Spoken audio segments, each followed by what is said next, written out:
या श्रीस्वयं सुकृतिनां भवनेष्वलक्ष्मी पापात्मनां कृतधियां हृदयेषु बुद्धि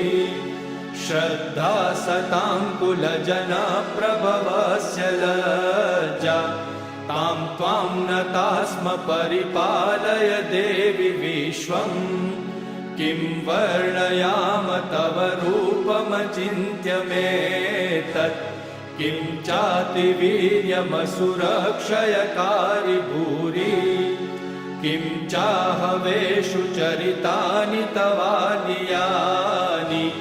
सर्वेषु देवसुरदेवगणादिकेषु हेतु समस्तजगतां त्रिगुणापि दोषे न ज्ञायसे हरिहरादिभिरप्यपारा